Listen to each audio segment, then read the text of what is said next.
Gloria a Jesús. Bienvenidos a la casa del Señor. Amén. Muchos están de vacaciones en diferentes lugares quizá, pero nosotros estamos aquí en la casa del Señor. Los que están también en línea, Dios les bendiga. No se desconecte de esta transmisión porque hay una palabra bien preciosa que se estará explicando y dándole una aplicación práctica para nuestras vidas. Está relacionada con la resurrección de Jesucristo. Vamos a darle lectura a la escritura y después vamos a entrar en unos detalles. Dice la escritura así entonces, en el nombre del Padre, del Hijo y del Espíritu Santo. Mas ahora Cristo ha resucitado de los muertos, primicias de los que durmieron es hecho, porque por cuanto la muerte entró por un hombre, también por un hombre la resurrección de los muertos. Porque así como en Adán todos mueren, también en Cristo todos serán vivificados, pero cada uno en su debido orden. Cristo las primicias, luego los que son de Cristo en su venida, luego el fin, cuando entregue el reino al Dios y Padre, cuando haya suprimido todo dominio, toda autoridad y potencia, porque preciso es que Él reine hasta que haya puesto a todos sus enemigos debajo de sus pies. Escatología. Y el postrer enemigo que será destruido es la muerte, porque todas las cosas las sujetó debajo de sus pies. Y note el tiempo verbal, está en tiempo pasado. Y cuando dice que todas las cosas han sido sujetadas a Él, claramente se exceptúa aquel que sujetó a Él todas las cosas. Pero luego todas las cosas le estén sujetas, entonces también el Hijo mismo se sujetará al que le sujetó a Él todas las cosas, para que Dios sea todo en todos. Tome su asiento. Este es un tema bastante profundo en la cual Pablo está haciendo teología, es decir, interpretando el Antiguo Testamento. Cuando él menciona en el verso 20 de que Cristo es primicia de los que durmieron, está haciendo referencia a Levíticos, en donde se menciona una fiesta que Dios ordenó por medio de Moisés que se instituyera allá cuando inmediatamente después de que salen de Egipto y pasan ese proceso de 40 años por el desierto. Los que entraron recibieron esa instrucción de parte de Moisés que se le fue dada por parte de Dios. Voy a introducir entonces esta parte porque es necesario que entendamos ciertos tópicos primero antes de entrar al texto primario. Hasta el momento, en todo el capítulo 5, del verso 1 al verso 19 de Primera de Corintios, Pablo ha desarrollado uno de los temas doctrinales más importantes de la fe cristiana, refiriéndose a la resurrección de nuestro Jesucristo. Y después de haber expuesto lo que sería si Cristo realmente no hubiese resucitado, el apóstol nos presenta las consecuencias que realmente Cristo haya resucitado. Hay 6 argumentos que el apóstol Pablo presenta en todo el capítulo 15 de Primera de Corintios. Este argumento que presenta acá, el argumento de si Jesucristo resucitó realmente, hay consecuencias eternas para todos aquellos que tenemos nuestra confianza en esa resurrección. Porque Él lo da por sentado de que fue un hecho, de que Jesucristo resucitó de entre los muertos. Es decir, este es el argumento número 3 de 6 argumentos principales que el apóstol Pablo establece en todo el capítulo 15 de Primera de Corintios. Entonces, ya que Jesús es las primicias de los que habrán de resucitar en el futuro, es decir, los creyentes que ya murieron, porque también habla Primera Tesalonicenses que algunas personas no van a morir, sino que van a ser transformadas, porque en el momento que suene la trompeta final, los muertos en Cristo se levantan primero y después, dice Pablo, los que vivimos, porque él se tomaba en cuenta desde la perspectiva de que Pablo esperaba que Jesús viniera en ese mismo instante en el cual él estaba predicando el evangelio, y él mismo se toma en cuenta como que los que vivimos seremos transformados y le recibiremos en las nubes para estar para siempre con él. Entonces, además el apóstol presentará la victoria final dentro de estos mismos textos del 24 al 28 que Cristo ha obtenido a través de resucitar de entre los muertos. Ha conquistado el reino que el hombre perdió delante de Satanás y lo ha entregado a su Padre, y ha vencido la muerte, la cual ha reinado sobre la humanidad desde que Adán pecó, y hoy Cristo es nuestro conquistador victorioso. Y ahí vamos con el primer punto. Solo estaré tocando 2 puntos para que se recuerde. El objetivo de la presentación es que usted se conecte con que Él ya no está en la tumba. Él salió de la tumba con cuerpo resucitado, con un manto blanco que era básicamente el resultado de haber pasado todo el proceso de la purificación, tal y como lo establecía la instrucción de Dios en el Pentateuco. Es decir, el que él lo hayan metido a una tumba, por decir así, el día viernes, como lo establece la tradición normal, pero que no fue así. Pasó el día viernes, el día sábado y el día domingo, es decir, 3 días dentro del contexto a lo que los judíos le llaman un día. Puede ser el principio de un día o el final de un día. Ellos lo toman como un día normal. Es decir, Cristo pasó 3 días dentro de la tumba, y era necesario que fuesen 3 días porque así lo establecía la Torá, es decir, la instrucción que Dios había establecido para que toda persona fuese purificada, tanto de una muerte, tanto de una enfermedad, tanto del periodo de una mujer, como de la purificación de los sacerdotes y de apartar los utensilios para ministrar dentro del templo. Eran 3 días los que tenía que pasar la ceniza de aquel animal que se sacrificaba, y que esa ceniza se mezclaba con agua corriendo del torrente de Cedrón, se mezclaba, y después de 3 días esa agua se utilizaba para la purificación de los enfermos, de los sacerdotes y los utensilios del tabernáculo. Es decir, que Jesús no pudo haber resucitado ni el primer día ni el segundo día, porque si lo hacía no pasaba por el proceso de purificación y quedaba descalificado de ser nuestro sacrificio y nuestro redentor. O sea que Él cumplió. Básicamente, cuando allá Juan el Bautista lo ve que viene y se está acercando al Jordán, dice: he ahí el Cordero de Dios que quita el pecado del mundo. Desciende al Jordán para que Juan lo bautice, y allí está aconteciendo que Juan le dice: no, yo no te voy a bautizar, es más, yo necesito ser bautizado por ti, Jesús. Pero él le dice: es necesario que se cumpla toda sedacá, es decir, toda la justicia que fue establecida por Dios y que fue profetizada por muchas generaciones antes, por los diferentes profetas a nuestros padres, para que nosotros entendamos de que Él vino a cumplir a totalidad lo que Dios dijo desde el principio. Y eso sirve como señal para entender de que Jesucristo es nuestro Mesías, porque en Él encaja exactamente a detalle cada uno de los aspectos proféticos, tipológicos, sombras y figuras que se hablaron en el Antiguo Testamento. En Él encajan a totalidad todos esos aspectos. Y como dijo un científico cristiano, es imposible que matemáticamente encajen en el tiempo, en la ocasión, en la hora, en el día, a exactitud cualquier evento científico. Pero en Jesucristo todos esos aspectos que se dijeron con anticipación encajan a cabalidad, incluyendo hasta la hora en que se llevaban a cabo los sacrificios. Pablo está haciendo esa conexión con el Antiguo Testamento.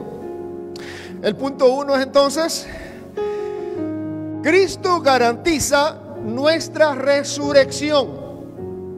El día de hoy, por medio de de esta exposición de la palabra, usted aprenderá a apreciar la resurrección de Jesucristo. Porque muchas veces se habla de la muerte y de la resurrección sin entender lo que sucedió con su muerte o las consecuencias que vienen después de esa muerte y de esa resurrección. Estos versículos que se desarrollan en este capítulo son un tanto difíciles de interpretar si no se tiene el conocimiento adecuado de las instrucciones que Dios dio en el Antiguo Testamento y que está conectado con las fiestas de Yahvé. Se le llama las fiestas de Yahvé o las fiestas del Señor. Muchos le llaman fiestas judías, pero verdaderamente no son fiestas judías, porque si fuesen fiestas judías estaríamos diciendo que ellos las instituyeron para ellos mismos celebrarlas, pero no fue así. Lo más correcto es decir las fiestas de Dios, que Él las instituyó para que nosotros conozcamos los tiempos que estamos viviendo. Cada una de estas fiestas son históricas porque ya acontecieron algunas, y también son escatológicas. Por ejemplo, las primeras 4, la Pascua, los panes sin levadura, la fiesta de las primicias y Pentecostés, ya se cumplieron en la persona de Jesús. Faltan 3 más fiestas, que es la de los tabernáculos, la fiesta de Yom Kippur y la fiesta de las trompetas. Es bien interesante. 4 de ellas ya se cumplieron. Faltan 3. Las primeras 3 se llaman la fiesta de la primavera y las otras 3 las fiestas de otoño. Y en medio de esas 6 fiestas está Pentecostés, que es una de las que estaré explicando ahora, porque se conecta exclusivamente con la fiesta de las primicias, siendo Cristo primicia de los que durmieron. Está conectado con ese evento, y si no se entiende ese evento o esa fiesta, no se puede entender el vocabulario que Pablo está utilizando para explicar y decir que Jesucristo es las primicias de los que durmieron. Entonces, Pablo nos afirma que realmente su resurrección es un hecho anegable, es decir, no se puede negar que Jesús resucitó de entre los muertos. Y un argumento que sale de plantear esta situación: si Cristo resucitó, tuvo que haberse hecho carne y tuvo que haber muerto. La doctrina gnóstica que se levantó en el primer siglo, ya por el tiempo de Pablo, indicaban y decían que Jesucristo solo había venido en apariencia. ¿Por qué razón? Porque según ellos el mal estaba en la materia, y si Dios se hubiese hecho carne, hubiese participado de pecado, el cual sabemos que no es correcto. Entonces ese argumento lo levanta Pablo, y él establece ese argumento para, número 1, darle una cachetada a la doctrina gnóstica, que era una doctrina falsa y contraria a la muerte y resurrección de Jesucristo. Y en los versículos anteriormente establece que si Jesucristo no hubiese, que si Dios no se hubiera hecho carne y no hubiera habitado como hombre y no hubiera muerto, tampoco hubiera resurrección, y la fe que profesamos sería una fe vana que no sirve para nada, y por gusto los congregamos y por gusto predicamos de Jesucristo si Él nunca vino aquí a la tierra y nunca murió. Son los argumentos que plantea del verso 1 al verso 19. Entonces, el que Pablo esté diciendo y planteando de que la resurrección de Cristo es un hecho, es básicamente un argumento contrario a la doctrina gnóstica, a la doctrina falsa.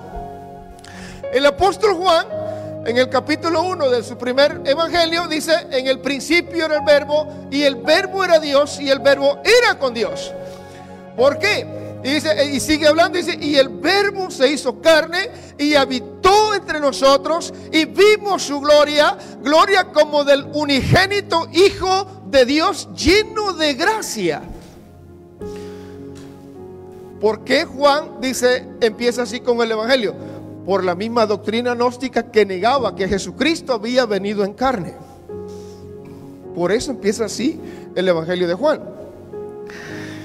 Entonces, Pablo nos afirma que realmente su resurrección es un hecho negable, y que es solamente el principio de muchos que resucitarán en el futuro. Y eso lo establece el verso 20 del capítulo que hemos leído. Mas ahora Cristo ha resucitado de los muertos, primicias de los que durmieron es hecho. Y me encanta el tiempo verbal que Pablo utiliza a propósito, porque dice: Cristo ha resucitado. Es un tiempo presente perfecto que indica una acción que fue principiada y que fue completada hasta el final, una vez y por todas.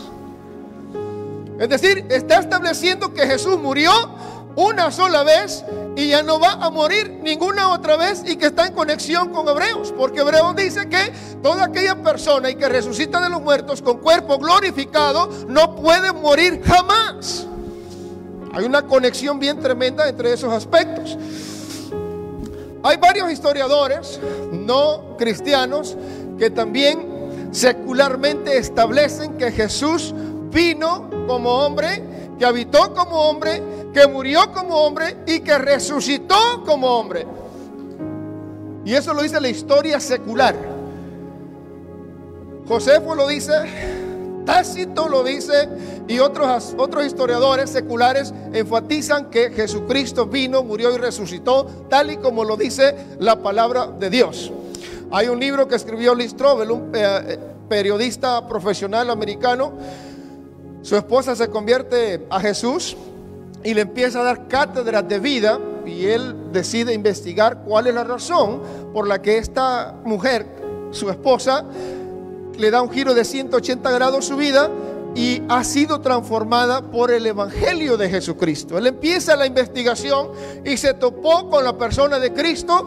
Ahora el tipo, Lee Strobel, es escritor de literatura cristiana y es una persona que defiende la fe cristiana con investigación científica, corroborable científicamente, corroborable con la historia, y que va en línea con lo que la escritura dice. Son argumentos, y Pablo básicamente lo que está haciendo en el tiempo en que está viviendo Pablo. Entonces, la palabra primicia quiere decir el primero en orden de tiempo. Primicia, lo primero.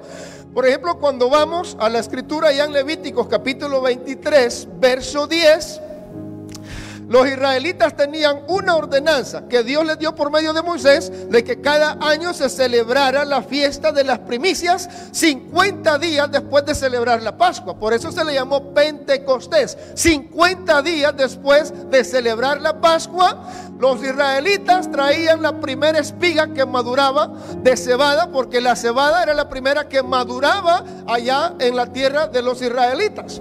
El primer fruto que maduraba era la cebada, y la cebada, para que usted se conecte con la humillación de Jesucristo, la cebada era el fruto más bajo de categoría, el más devaluado, y era la comida de los animales como los caballos y las vacas. Los israelitas traían la primera espiga que maduraba al sacerdote para consagrarla a Dios. El sacerdote la mecía para consagrarla al Señor. Eso garantizaba la cosecha de los demás frutos que se recogían durante el año.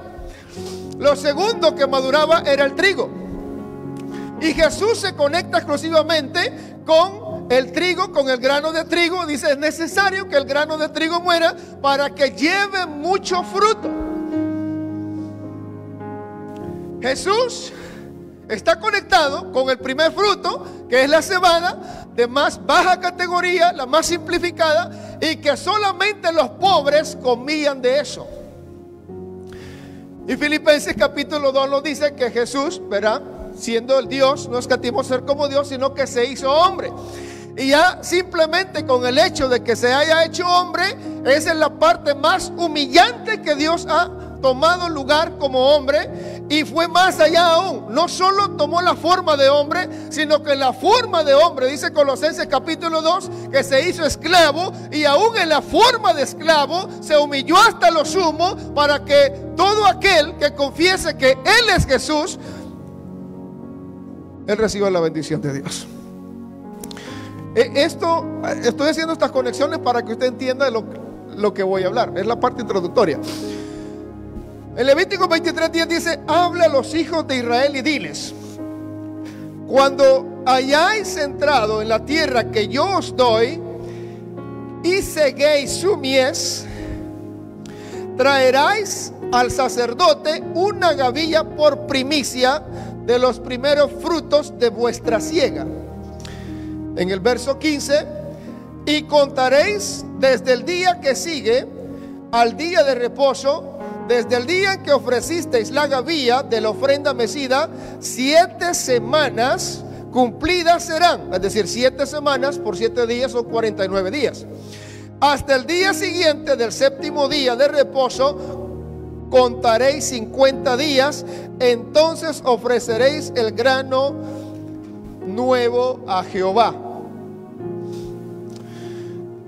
La celebración de Pentecostés marca una de las principales fiestas de los israelitas, especialmente porque al ofrecerle a Dios las primicias de su cosecha, aseguraban una cosecha más abundante que venía después de esta.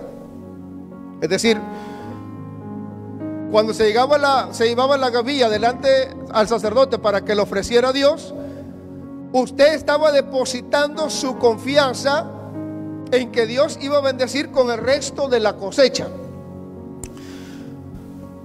Cuando leemos la Biblia nos damos cuenta que ocurrieron algunas resurrecciones, pero estas personas que resucitaron volvieron a morir. Y hace poco hacía una pequeña investigación que la palabra resurrección no se debería utilizar antes de la muerte de Jesús, porque si Jesús es las primicias, es decir, el primero que se levanta de los muertos con cuerpo glorificado para no morir, las demás personas que fueron resucitadas antes de Jesús no puede decirse resurrección, porque la resurrección está directamente conectada con resucitar de los muertos con cuerpo glorificado para no morir jamás. Entonces hay otro término que se debe utilizar para esos aspectos, y vamos a ver unas personas que murieron y que fueron resucitadas de entre los muertos. Por ejemplo, en el Antiguo Testamento tenemos el caso del hijo de la viuda de Serepta, que fue resucitado por Elías. Eso está en Primera de Reyes, capítulo 17, verso 17 al 24. También tenemos el caso del hijo de la Sunamita, que fue resucitado por Eliseo, Segunda de Reyes, capítulo 4, verso 18 al 37. Y durante el ministerio de Jesucristo, los evangelios relatan 3 resurrecciones, por decir así para que se entienda, que se llevaron a cabo. La primera está en Marcos capítulo 5, verso 21 al 43, donde Jesús resucita a la hija de Jairo. En Lucas 7, verso del 11 al 17, el hijo de la viuda de Naín. Y en Juan capítulo 11, verso del 1 al 44, Jesús resucitó a Lázaro. Pero sin embargo, todas estas personas que fueron resucitados, podemos hablar de resucitar, no de, ¿verdad?, resurrección, bueno, es el mismo verbo, que se les devolvió la vida, volvieron a morir, porque no se libraron del envejecimiento. Pero Cristo resucitó, y aquí viene la parte importante, y no volvió a morir, sino que con ese cuerpo de gloria con el cual resucitó, Él fue llevado al cielo y se sentó a la diestra de la majestad. Esta es la gran diferencia. Entonces, ¿qué podemos aprender de esto nosotros como creyentes al aquí y ahora? El creyente tiene asegurada la resurrección y la vida eterna por medio de la resurrección de Jesús, que se levantó de entre los muertos. Repito, el creyente tiene asegurada la resurrección, y que ya entendió a qué se refiere la resurrección, y la vida eterna por medio de la resurrección de Jesús de entre los muertos. ¿Cómo sabemos eso y cómo lo respaldamos con la escritura? El evangelista Juan, capítulo 11, versos 25 al 26 dice: yo soy la resurrección y la vida. El que cree en mí, aunque esté muerto, vivirá. Y todo aquel que vive y cree en mí, no morirá eternamente. Y cuando Jesús dice, por ejemplo, yo soy la resurrección y la vida, el término en griego que se utiliza es el término zoe. Solo Juan utiliza ese término. Mateo utiliza bios, que es la vida física. El evangelista Lucas ocupa otro término que habla de la vida emocional, almática. Y solo Juan habla del zoe, es decir, la vida eterna, la vida increada que descendió, se hizo carne, habitó entre nosotros, que murió como hombre, resucitó como hombre con cuerpo glorificado, ascendió al cielo para no morir, se sentó a la diestra del Padre para interceder por todo aquel que se acerca por medio del sacrificio de Jesús, no solamente para la salvación, sino también para obtener la herencia de la vida eterna. Esto es una promesa grandiosa, porque Pablo tenía esa urgencia de predicación. Hablaba de la muerte y la resurrección, porque tanto una como la otra son indispensables. Con la muerte de Jesús, que muere como el Cordero Pascual que quita el pecado del mundo, Él está removiendo el pecado del mundo de todo creyente para llevarlo a una posición de justificación, y por medio de la resurrección nos está purificando para estar aceptables delante de la presencia de Dios. Ahora entiende por qué es tan importante la muerte y la resurrección. Ahí está la importancia. Y eso sería el mensaje que se tendría que estar enfatizando una y otra vez, para que la gente entienda que la muerte y resurrección tienen que estar frescas en nuestra mente, porque esa es nuestra promesa, esa básicamente es nuestra garantía de que si Cristo resucitó de entre los muertos, un día Él dijo: yo me voy, pero regresaré y os tomaré a mí mismo, para que donde yo esté, vosotros también estéis. Esa es la promesa. Ahora, si no entendemos ese aspecto de muerte y resurrección, mi pregunta sería: ¿qué está esperando usted? ¿Y qué garantía tiene usted de que es salvo? Si nuestra garantía de salvación está en su muerte y en su resurrección. Otra cita bíblica para poder darle más fundamento a esto: Romanos 8:11. Y si el espíritu de aquel que levantó de los muertos a Jesús mora en vosotros, mire qué argumento que está estableciendo el apóstol Pablo. Y si el espíritu de aquel que levantó de los muertos a Jesús, dice, mora en vosotros, el que levantó de los muertos a Jesús vivificará también vuestros cuerpos mortales por su espíritu que mora en vosotros. Pablo enfatizaba siempre que anduviésemos viviendo nuestra vida por el Espíritu y que no satisfagamos los deseos de la carne, porque el vivir por el Espíritu es vida y vida eterna, mas el vivir para los deleites de la carne es muerte. Y no dice eterna, pero el contraste de lo que se viene diciendo y el contexto inmediato es vida eterna. Entonces la muerte que está hablando es muerte eterna para todo aquel que no vive por medio de la dirección del Espíritu Santo de Dios. El apóstol Juan va más allá y dice: el que tiene esa esperanza y el que tiene esa seguridad y el que vive para Cristo y el que cree que Cristo resucitó y que Cristo murió, a sí mismo se purifica, porque Él es puro.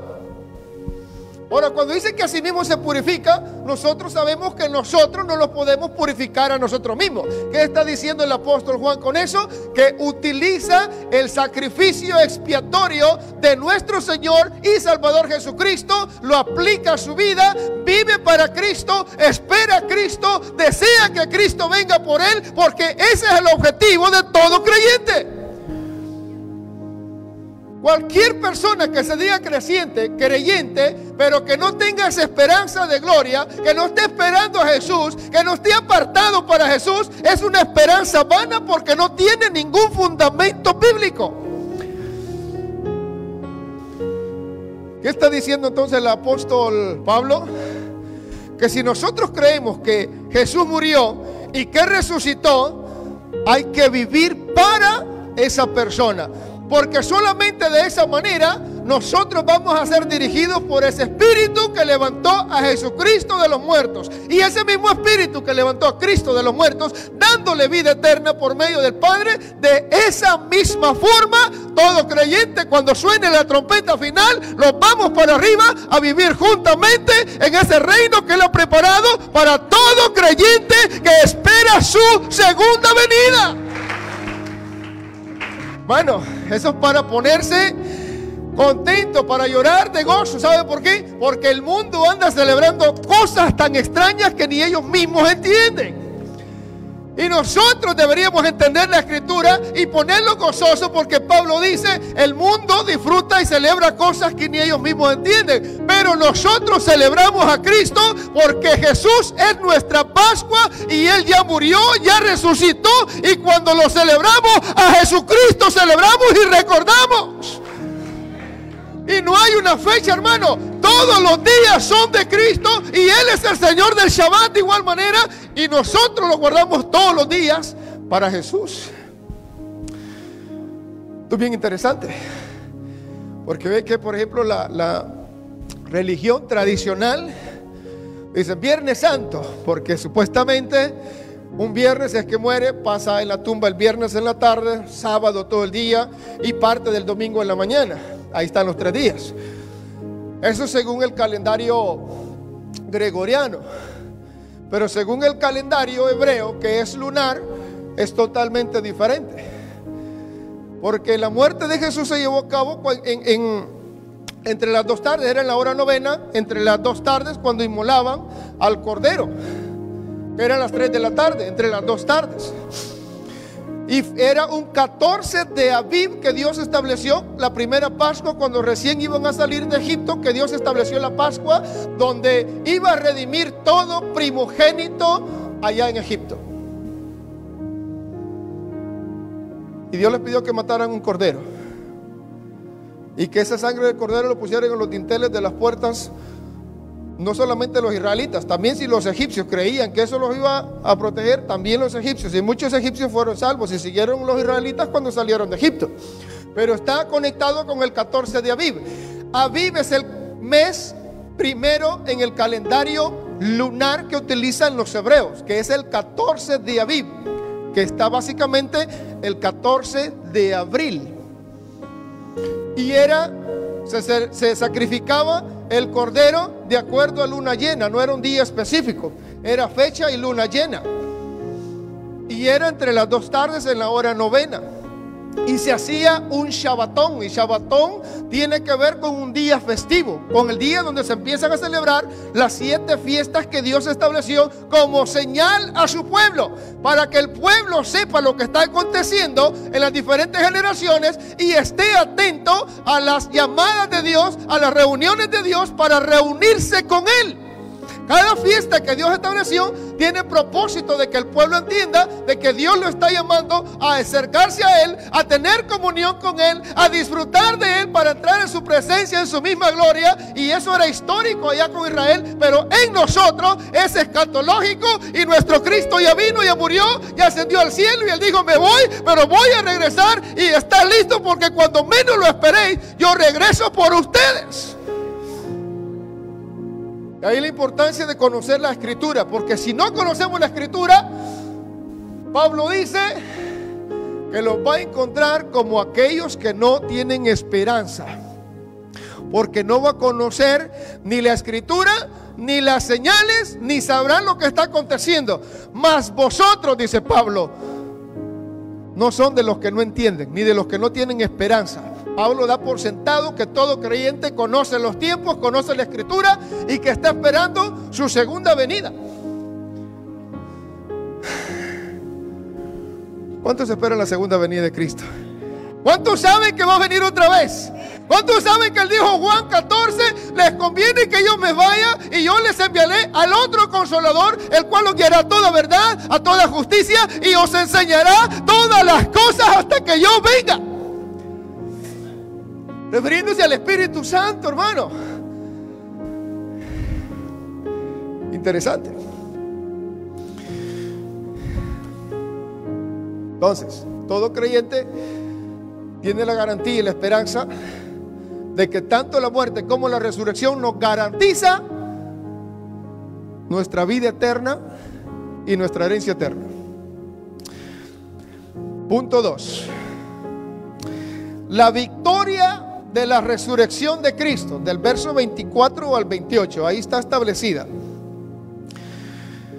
Dice: luego el fin, cuando entregue el reino al Dios y Padre, cuando haya suprimido todo dominio, toda autoridad y potencia, porque preciso es que Él reine hasta que haya puesto a todos sus enemigos debajo de sus pies. Y el postrer enemigo que será destruido es la muerte, porque todas las cosas las sujetó debajo de sus pies. Y cuando dice que todas las cosas han sido sujetadas a Él, claramente se exceptúa aquel que sujetó a Él todas las cosas, es decir, Jesucristo queda fuera de esa situación. Pero luego que todas las cosas le estén sujetas, entonces también el Hijo mismo se sujetará al que le sujetó a Él todas las cosas, para que Dios sea todo en todos. Bien, ¿qué sucede después de la resurrección de los muertos? Pablo nos dice lo que viene: la victoria de Cristo sobre todos sus enemigos. Y eso es lo que estamos viendo en la clase de abajo.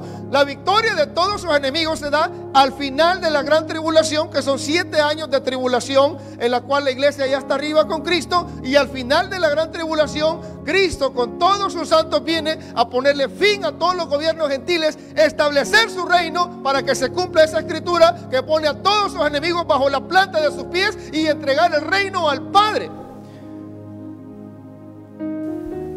Precioso. Ahí están los eventos, el orden de los eventos, ahí está. El fin de todas las cosas ocurre después de la resurrección de los muertos. Al fin de todas las cosas viene, el fin de todas las cosas viene, y durante ese momento Cristo le entregará el dominio de todo a su Padre. Como conquistador, Él viene y presenta lo que Él conquistó a su Padre. Aquí está la victoria que ha obtenido sobre los imperios gentiles. Aquí están. Y se los entrega a su Padre. Ya lo vamos a ver en Daniel. El capítulo 24 dice: luego el fin, cuando entrega el reino al Dios y Padre, cuando haya suprimido todo dominio, toda autoridad y potencia. Por causa del pecado, el hombre perdió su derecho de gobernar sobre esta tierra y quedó bajo el yugo de Satanás. Escuche bien, para aquella gente que dice: ay no, pero es que yo no le hago mal a nadie. Con el simple hecho de no tener a Jesús, usted ya está bajo el dominio del imperio de Satanás. ¿Cómo sabemos esto? Primera carta de Juan, capítulo 5, verso 19. Sabemos que somos de Dios los creyentes porque se nos ha dado de su Espíritu, tenemos la mente de Cristo y hemos experimentado una transformación.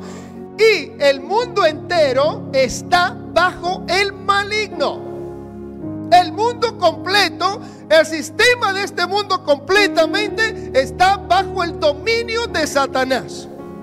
La Escritura lo establece y nosotros vemos las consecuencias de los gobiernos, cómo están dirigiendo el mundo. Un gobierno catastrófico que no tiene esperanza de nada, está en crisis, está convulsionando y va rumbo a colapsar en lo económico, en lo social y en lo religioso.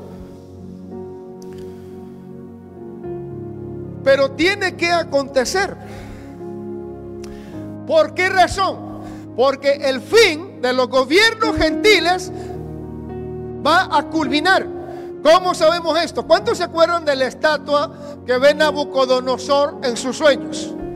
Y que nadie le podía descifrar el significado de esa estatua. Creo que todos conocemos esa historia. Y como historia la conocemos. Pero ¿qué significa eso? 4 gobiernos gentiles gobernarán a la nación de Israel. Es decir, esos imperios que se levantaron en todo el mundo sujetaron y subyugaron a la nación de Israel a causa de su desobediencia continua. Y Jesús está estableciendo que el fin de esos gobiernos gentiles va a llegar. Y se acuerda al final cuando da la descripción que una piedra desciende del cielo, no cortada con mano de hombre, viene del cielo y golpea la estatua y la desmenuza totalmente. Ese es el reino de nuestro Señor y Salvador Jesucristo, viniendo del cielo con todos sus santos al final de la gran tribulación, a ponerle fin a todos los gobiernos gentiles para establecer el reino milenial de Cristo y enseñarle justicia a todas las naciones, y que se cumpla esta palabra que dice que va a poner a todas las naciones bajo la planta de sus pies y entregarle el dominio al Padre, y que se cumpla la Escritura. El único que va a saber gobernar completamente con justicia y con vara de hierro es Jesucristo, el Hijo de Dios. De ahí ningún hombre tiene la respuesta a las problemáticas de este mundo, ni lo económico, ni lo religioso, ni lo social. Jesús es el único que puede traerle solución a este mundo, poniéndole fin a todos los gobiernos gentiles y estableciendo el reino de justicia del reino de los cielos.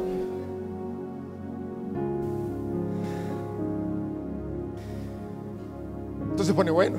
Sin embargo, Jesús recuperó el gobierno de todas las cosas al vencer el pecado y resucitar al tercer día. Y Pablo enfatiza el tercer día para dar a entender de que Jesucristo mismo tuvo que pasar por el proceso de purificación, así como vamos a pasar por ese proceso todos nosotros para poder entrar a la misma presencia de Dios. Él cumplió con toda justicia. Él cumplió con toda la Escritura. Hermoso. ¿Cómo sabemos eso? Efesios capítulo 1, verso 19 al 23. ¿Y cuál la supereminente grandeza de su poder para con nosotros los que creemos, según la operación del poder de su fuerza, la cual operó en Cristo, resucitándole de los muertos y sentándole a su diestra en los lugares celestiales, sobre todo principado y autoridad y poder y señorío, y sobre todo nombre que se nombra, no solo en este siglo, sino también en el venidero, y sometió todas las cosas bajo sus pies y lo dio por cabeza sobre todas las cosas a la iglesia, la cual es su cuerpo, la plenitud de aquel que todo lo llena. Ahí está. Cristo es el conquistador victorioso que se conecta con Josué cuando conquista todos aquellos reinos para entregar esa tierra al pueblo creyente de Dios. Y no digo israelita, me gusta más creyente porque solo los creyentes entraron. Aunque todos eran israelitas, solo entraron los que le creyeron a Dios. Porque no es por descendencia, ni es por linaje, sino que es por creerle a Dios. Aquí nada que porque soy chapí, soy salvadoreño, o tengo un título en teología, o soy educado aquí. No. Aquí la diferencia la hace: usted cree en Dios, usted es parte de su pueblo. Y por eso cuando se agregaron los egipcios al pueblo, muchos israelitas dijeron: Señor, ¿y qué hacemos con los egipcios? No hay ningún problema. Si ellos creen en el Dios todopoderoso, monoteísta, en un solo Dios verdadero, ese es pueblo de Dios. Cualquier persona de cualquier linaje, de cualquier nacionalidad, de cualquier etnia, de cualquier lugar del mundo, si cree en Jesús el Hijo de Dios, ese es creyente. Aleluya. Gracias por ese amigo. Aleluya. Bendito sea Dios. Entonces Cristo ya venció a Satanás y su imperio de pecado y la muerte. Ya lo venció. Lo habla en tiempo pasado. Y aquí vamos con un aspecto de aquellos cristianos que están en luchas espirituales, en guerras espirituales para vencer a Satanás. Satanás ya está vencido legalmente. Nosotros peleamos las batallas espirituales para mantener la firmeza en Cristo Jesús. Usted ya tiene la victoria. Si estuviésemos peleando para obtener la victoria sobre Satanás,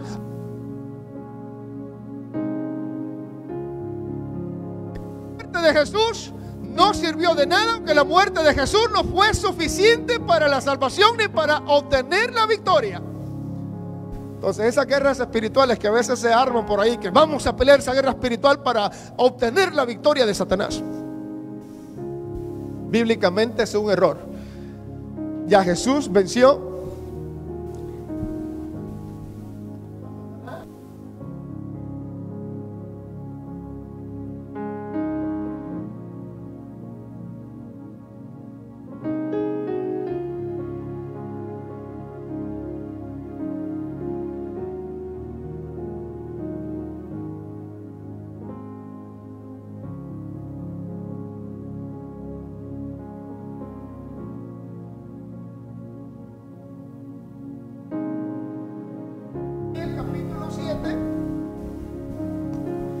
Daniel capítulo 7, verso 13 al 14. Miraba yo en la visión de la noche, y he aquí con las nubes del cielo venía uno como un hijo de hombre, que vino hasta el anciano de días, y le hicieron acercarse delante de él, y le fue dado dominio, gloria y reino, para que todos los pueblos, naciones y lenguas le sirvieran. Su dominio es dominio eterno que nunca pasará, y su reino uno que no será destruido. Esa promesa se le hizo al rey David, que de su linaje se iba a levantar uno, el cual iba a ser un reinado eterno, un reino eterno, que iba a ser de la tribu de Judá.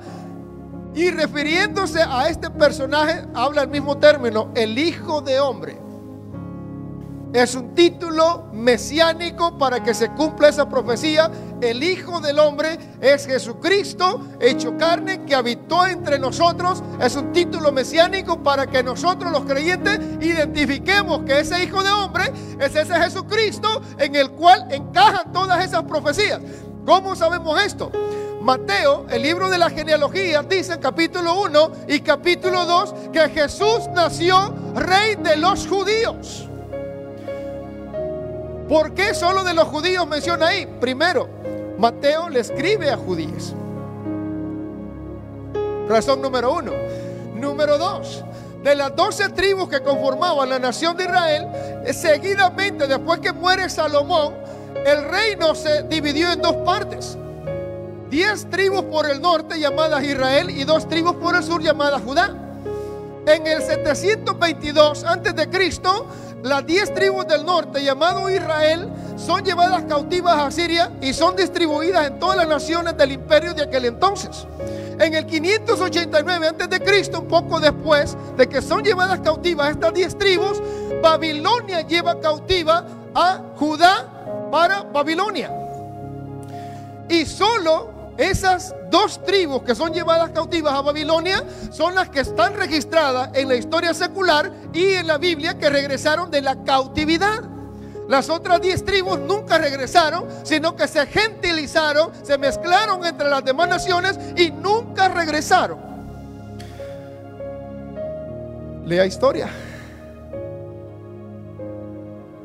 Y por eso cuando se habla de judíos, se está hablando del reino del sur, después que se dividió el reino en 2 partes, el norte y el sur. Y cuando se habla de judíos, se está hablando, hay 3 argumentos.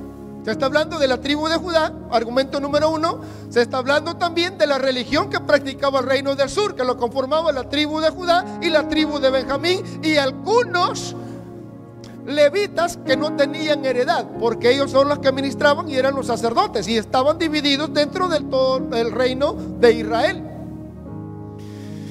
Entonces, cuando dice que venía de la tribu de Judá, y cuando dice que el reino de Judá y se habla de judíos, se está hablando de ese reino del sur que se conoce ahora como la nación de Israel, que son conformadas en gran parte por la tribu de Judá y la tribu de Benjamín. Ahí está la historia. Entonces, luego el anticristo, que es representado por el cuerno pequeño de la bestia, es destruido y el reino es dado al Padre. Y este se lo da a sus santos que ya han sido arrebatados al cielo y que vienen juntamente con Cristo al final de la gran tribulación a ponerle fin a todos los gobiernos gentiles.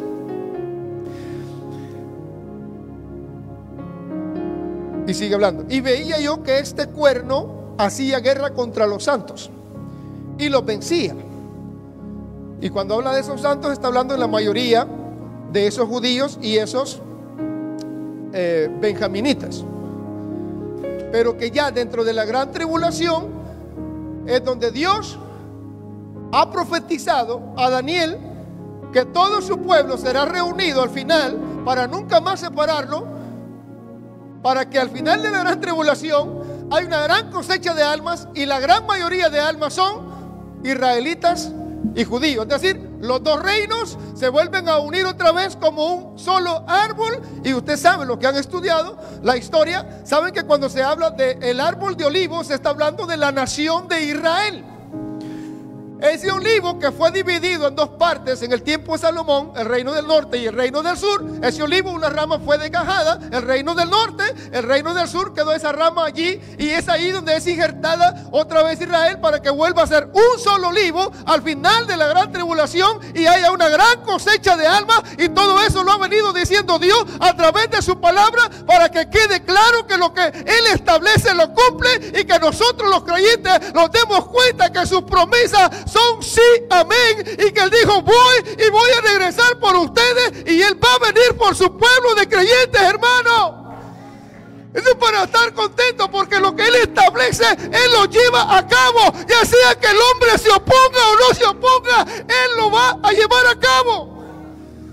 Eso es lo hermoso de entender la Escritura, hermano, que usted se llena de un fundamento y nadie lo mueve de ese fundamento, y usted espera en Dios. ¿Sabe por qué? Aunque esté padeciendo, sufriendo, Él sabe, usted sabe que Dios lo va a llevar a cabo. Eso es lo lindo de conocer la Escritura.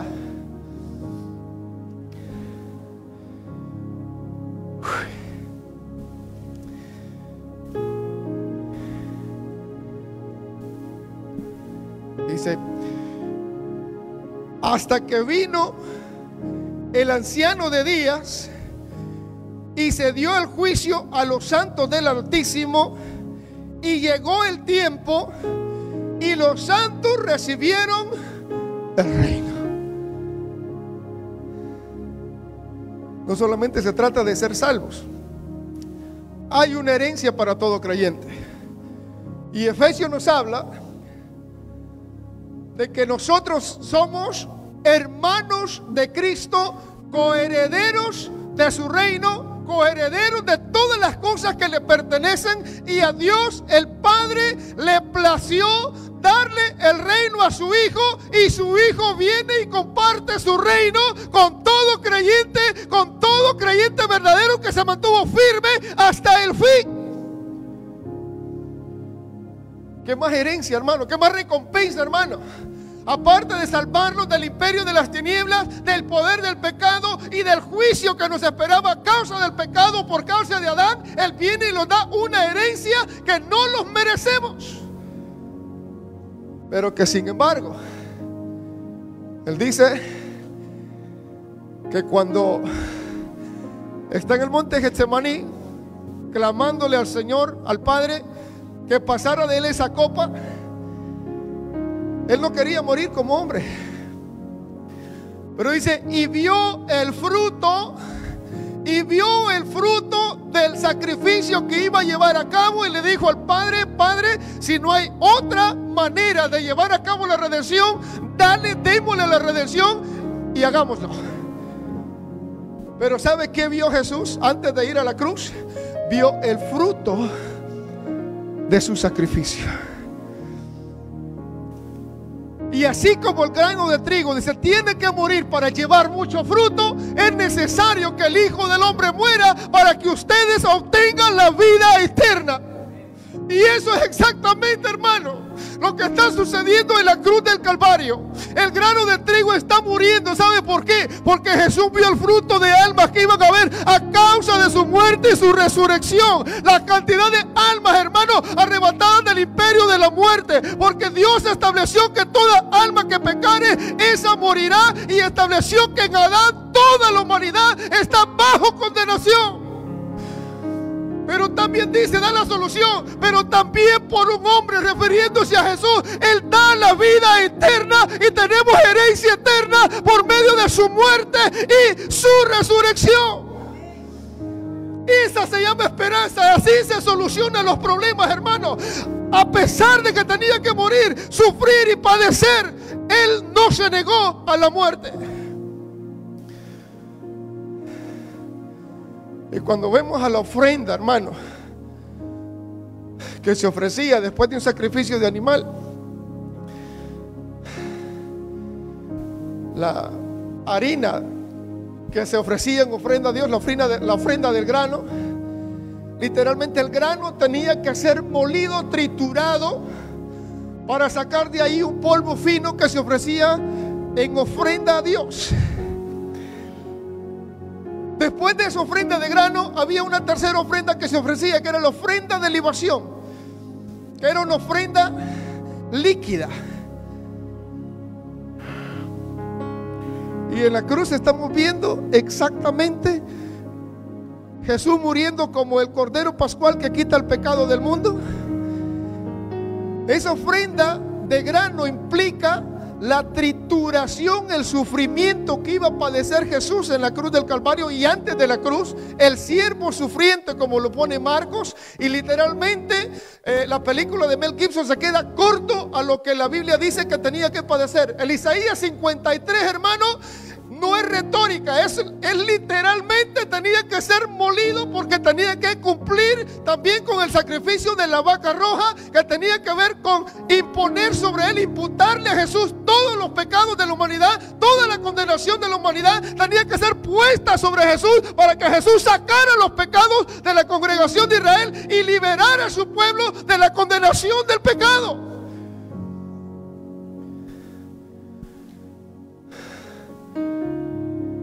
Y después de eso, Cristo ahí mismo en la cruz, cuando el soldado le mete la lanza, usted no cree que solo por molestar al soldado se la metió. La ofrenda líquida era vino y era agua, que se ofrecía en el altar, y de arriba hasta abajo lo líquido corría. El soldado romano, sin querer, sin saber lo que está haciendo, está cumpliendo con la instrucción del sacrificio de la ofrenda de libación en la persona de Jesús. Porque todo se trata, el cordero, toda la familia comiendo, comunión juntos. Los dos líquidos, el agua y el vino. Siempre, en toda cena judía tenía que haber agua y vino. Tenía que haber vegetales. Y todo eso está conectado con las primicias de Dios. Tenía que ver con las primicias. ¿Por qué Dios lo estableció de esa manera? Porque era una comunidad agrícola que cultivaban el campo. Tenían una relación bien estrecha con el campo, con los granos, con los vegetales, con el cultivo. Y ellos entendían el lenguaje en el cual Dios les transmitía el mensaje, y así entendían ellos. Y de esa forma que está escrita. Ahora nosotros tenemos que entender eso para entender lo que Jesús está padeciendo en la cruz del Calvario y por qué lo está haciendo de esa manera. Entonces, así en este orden, Cristo recupera el dominio de todas las cosas. Primero, el que lo hace vencer a Satanás al resucitar de entre los muertos. Mire qué tremendo. El poder de la muerte es el pecado. Pero donde no hay pecado, la muerte no puede entrar en vigencia. ¿Por qué Jesús no permaneció en la tumba? ¿Por qué la muerte no retuvo a Jesús en la tumba? Porque Jesús nunca pecó. No tenía la muerte autoridad para retener a Jesús en la tumba, porque Jesús nunca pecó. Y Pablo lo dice cuando dice: al que no conoció pecado, por nosotros se hizo pecado, para que la justicia de Dios fuese hecha en él.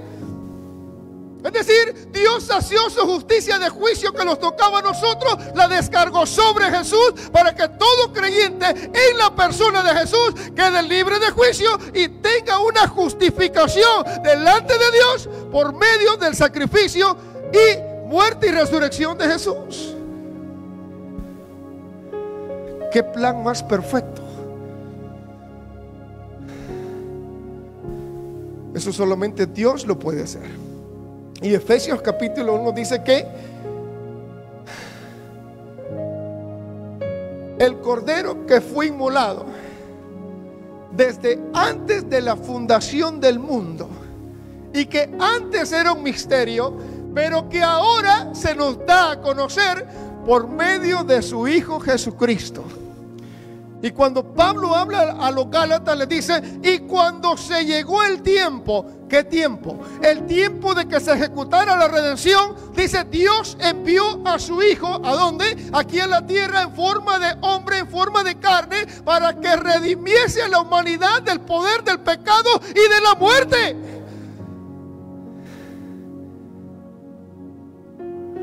De eso se trata la redención. Muerte y resurrección están conectados con eso. Y la más grande bendición que tenemos nosotros los creyentes no es tener llena una cuenta de banco, no es tener suficiente dinero en el bolsillo, no es tener una gran mansión, no es tener un gran trabajo, una gran empresa. Eso es bueno, no me malinterprete, pero la bendición más grande que toda persona tiene es que haya recibido la redención y haya puesto su fe en la muerte y resurrección en el Hijo de Dios.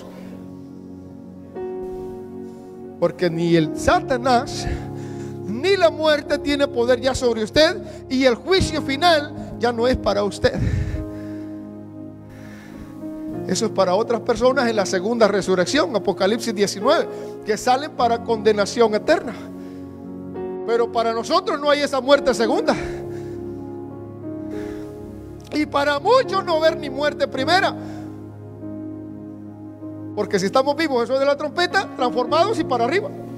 Aleluya. Gloria al Señor. Bien.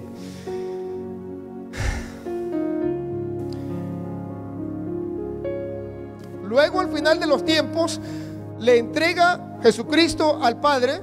Y dice: luego este a su vez es entregado a sus santos y a todos sus redimidos por su sangre. Esta es la victoria de Jesús que ha conquistado. Verso 25. Porque preciso es que Él reine hasta que haya puesto a todos sus enemigos debajo de sus pies. Y el postrer enemigo que será destruido es la muerte, porque todas las cosas las sujetó debajo de sus pies. Y cuando dice que todas las cosas han sido sujetadas a Él, claramente se exceptúa aquel que sujetó a Él todas las cosas. Pero luego que todas las cosas le estén sujetas, entonces también el Hijo mismo se sujetará al que le sujetó a Él todas las cosas, para que Dios sea todo en todos. Ahora la muerte ya no reina más en aquellos que han creído en Cristo Jesús. Y cuando dice que ya no reina más, es decir, ya no tiene más autoridad de retenerlos para que reciban la condenación. ¿Por qué? Porque ya Jesús ya lo estableció, de que todo creyente, toda persona que cree en Él, tiene la vida eterna y tiene la garantía de la resurrección. Y vimos en el Evangelio de Juan que todo aquel que pone su fe en Cristo Jesús, aunque esté muerto físicamente, cuando suene esa trompeta, es transformado, resucitado y para arriba, y los pone en segunda categoría después de las primicias, que es Jesús. ¿Y cómo sabemos eso? Jesús ya lo llevó a cabo. Hay aspectos históricos que lo corroboran, y eso nos garantiza de que Él lo va a hacer otra vez. Así de sencillo. Ahora la pregunta es: ¿cuántos lo creemos? Aleluya. Entonces, Apocalipsis capítulo 1, verso 17 al 18. Aquí hay una instrucción para los creyentes. Dice: no temas, yo soy el primero. Y cuando dice el primero, está hablando siempre en el contexto de las primicias. Y el último. Y el que vivo, no dice el que vivió, el que vivo. Es decir, miren lo que está estableciendo aquí. Y dice: y estuve muerto. Ese es un tiempo imperfecto. Un tiempo imperfecto es: murió una sola vez, pero se levantó de los muertos y ahora vive también. Y ya no va a morir jamás. Y eso mismo es lo que va a experimentar todo creyente cuando Él venga por segunda vez. Aleluya. Gloria al Señor. Mas he aquí que vivo, tiempo presente continuo. Es decir, Él vive, Él es el eterno. Y dice: por los siglos de los siglos, amén. Y tengo las llaves de la muerte y del Hades. Pero me gusta más en griego, porque en griego dice: y tengo el poder y la autoridad sobre la muerte y el Hades. Es decir, la muerte y el Hades ya no puede tener efecto en un creyente que ha recibido el Espíritu vivificante que resucitó a Jesucristo de entre los muertos. Ese mismo Espíritu es el que tiene todo creyente genuino aquí y ahora. Y aunque muera físicamente, ese mismo Espíritu vivificante se le va a dar a ese creyente para resucitarlo de la forma en que resucitó Jesús de entre los muertos. ¿Con qué cuerpo vamos a resucitar? ¿Cómo resucitó Jesús? ¿Con qué cuerpo resucitó Jesús? Con el mismo que murió. Mira Tomás, ahí están los hoyos con que me clavaron. Con ese mismo cuerpo, solo que transformado para poder entrar a esa gloria eterna de Dios. Esa esperanza, esa promesa. Dice: no temas. Por tanto, podemos gozarnos al saber que el pecado y la muerte ya no tienen más efecto en nosotros. Y mire qué efecto lo que causa el conocer los propósitos de Dios y cómo Dios se mueve en nosotros. Porque aquellos discípulos que le creyeron a Jesús cuando Él resucitó, ellos no habían entendido antes de la resurrección, aquellos estaban despistados todavía. Pero cuando vieron que Jesús se levantó después de 3 días, después de que les mencionó la señal allá en Lucas, porque le pedían señal, después que predicó el sermón de la montaña, dices: pero danos una señal. Y les responde: la única señal que les voy a dar es la señal del profeta Jonás. Que así como Jonás pasó 3 días y 3 noches en el vientre de ese gran pez, así también el Hijo del Hombre estará 3 días y 3 noches en el vientre de la tierra, en el centro de la tierra. Y eso los discípulos no lo entendieron hasta después que Jesús resucita de entre los muertos. Y después que vieron a Jesús resucitado, esos discípulos ya nunca jamás fueron igual. Ya no tuvieron temor de los alguaciles, ya no tuvieron miedo del emperador, ya no tuvieron miedo de nadie, aún en medio de la persecución. ¿Por qué? Porque entendían que la muerte no tenía poder sobre ellos. Y entendieron: si Jesús se levantó de los muertos, entonces sigamos predicando a pesar de que los leñaceen todos, no hay problema. Porque Él es la resurrección y Él es la vida.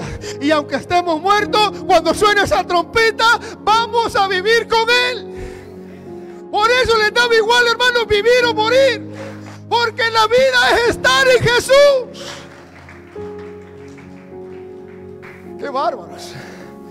Necesitamos tener ese entendimiento de quién es el Hijo de Dios. ¿Sabe por qué? Para no andar con miedo, con temor, ni a pandemia, ni a nada, hermano. ¿Sabe por qué? Porque nuestra confianza debe estar en el Redentor de nuestras vidas. Él es más poderoso que todo acontecimiento aquí abajo.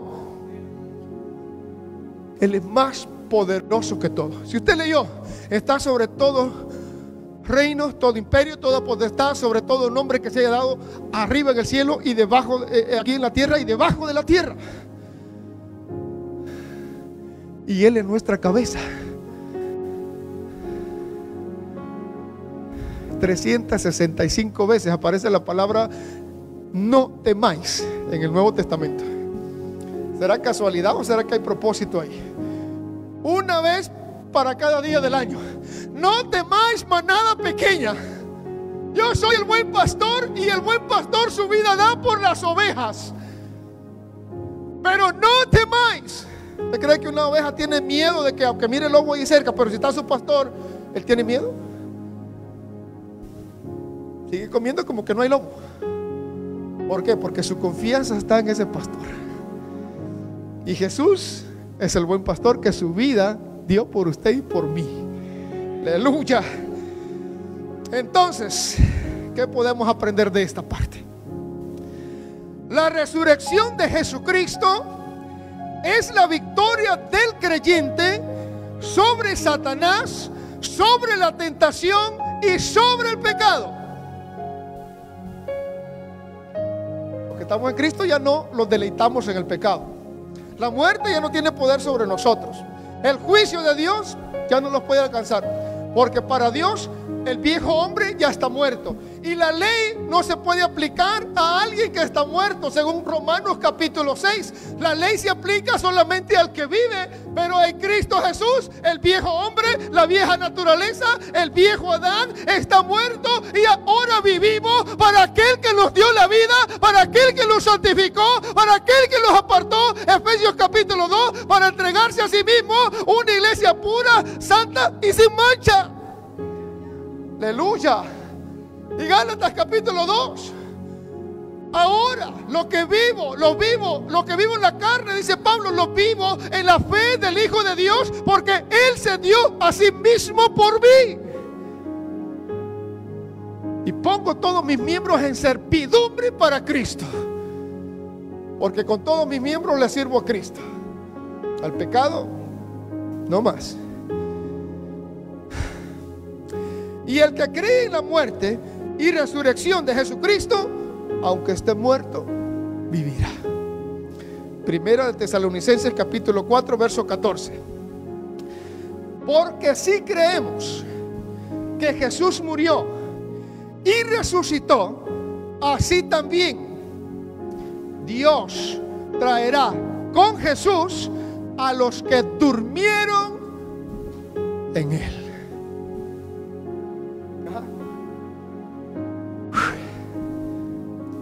Todas esas escrituras, con todas esas conexiones,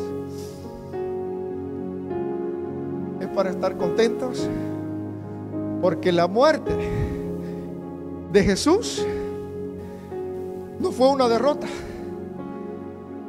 Concluyo con esto. Muchos judíos no creyeron en Jesús porque ellos esperaban un Mesías que los libertara, pero del imperio romano. Por eso no creyeron en Él.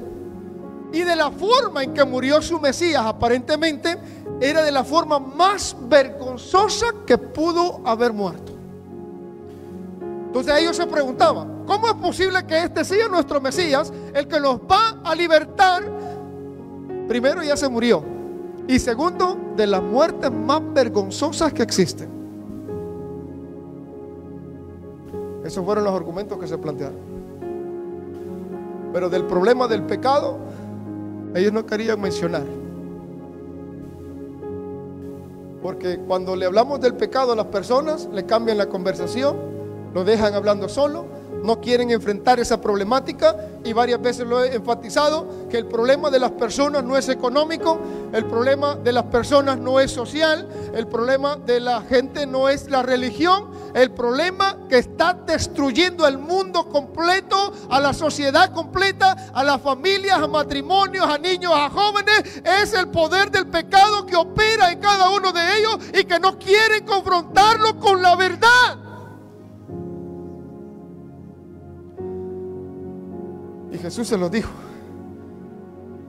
si aún ustedes, que son maestros y que son religiosos, si no se arrepienten, de igual manera perecerán. ¿Qué está haciendo Jesús por medio de su muerte y resurrección? Salvándonos a nosotros del imperio de la muerte, del dominio de Satanás y del juicio venidero que viene contra todos los incrédulos que no quisieron recibir a Cristo como su Salvador. Póngase de pie.